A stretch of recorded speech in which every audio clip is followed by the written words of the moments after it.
In your current position, do you supervise the division that went out and looked at the Beaumont Independent School District's financial operations? Yes, I do. Okay. And during the time this report was being written, did you supervise the division and review that report? Yes, I did. Okay. And can you tell us a little bit about the scope of the agency's special accreditation investigation that was done in 2013?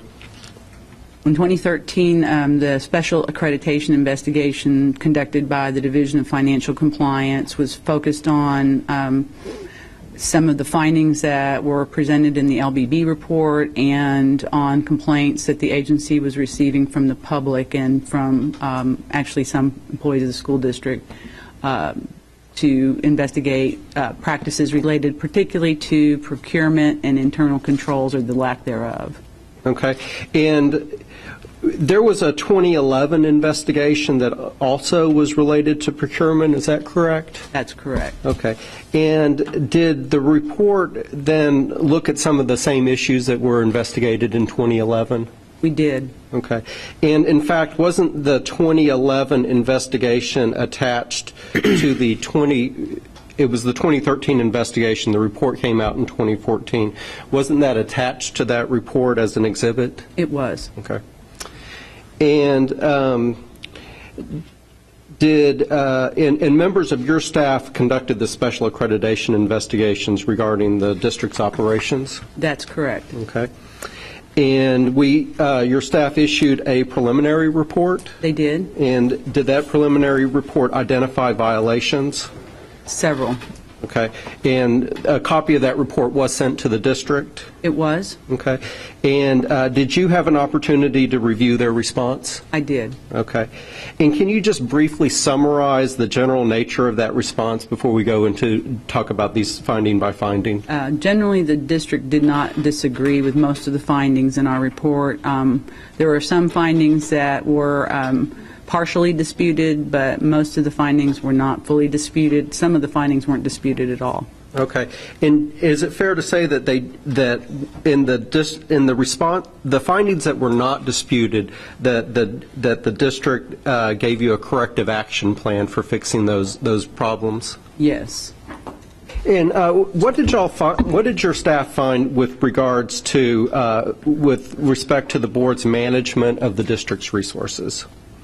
Generally speaking, what we found is that the board was failing to oversee the operations of the school district and oversee the superintendent in terms of his duty to oversee the operations of the school district. Okay. And what is the board? What is their duty in terms of managing their superintendent? Well, the board, as elected officials, are intended to act as a check and balance against the school district administration and make sure that the administration is protecting the district from fraud, waste, and abuse.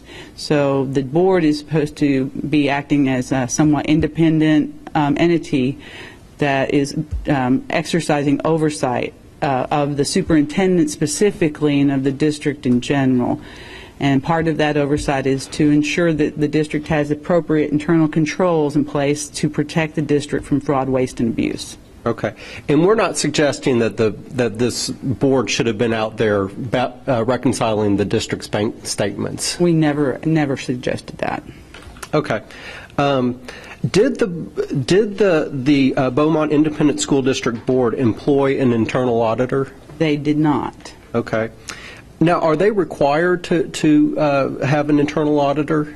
They're not required to have an internal auditor. They do have authority under the law to employ an internal auditor that independently reports to the board to help them ensure that they have adequate oversight over the district's finances. In lieu of an internal auditor, the district needs to ensure that it has very strong internal control policies and that those policies are effectively implemented. In the case of Beaumont ISD, we found neither. The first part, it's B on finding 1 and A on finding 2. Can you describe this finding for us? Well, the finding here relates to the fact that there were no internal controls related to wire transfers at the district. Typically, you would see some segregation of duties to ensure that the person who initiated the wire transfer is not the person who gets confirmation of the wire transfer, so that you have at least two independent people looking at that transaction to make sure that it was an appropriate transaction. What we found is that the person who issued the wire transfers was the person who received the same person who received the confirmation of that transfer, so that individual could issue wire transfers without anyone else's knowledge. Okay, and was that in fact occurring at the district? It was. Okay. And did the district require anybody to approve the wire transfer of the person making the wire transfer? Did they require an approval to make that wire transfer? Apparently not. The only person that was involved in the wire transfers was the, I think he was called the CFO at that point in time, but he was the only person involved in those wire transfers initially. And what we did find is that the superintendent wasn't the person that had the ultimate authority of approval for those transfers, but that the CFO could issue a payment and make it on his own. Okay, and in a vigorous control environment, you would never let somebody both make to actually transact money without receiving approval from somebody else. Is that correct? Absolutely not. Okay. And there was a pass key that was required to make wire transfers by the district. Did the districts take any? Did either the board or the superintendent take any steps to protect that pass key? No, they did not. Okay, and do you know how the CFO was able to get that pass key? Apparently there was someone in the IT department who had control of the pass key, and he was willing to share that information with the CFO. Okay. And did the district have any other internal controls that would operate to protect its resources from fraud, waste, and abuse from wire transfers? We found very little evidence of internal controls and or even policies related to internal controls. The purchasing, there are multiple vendor lists.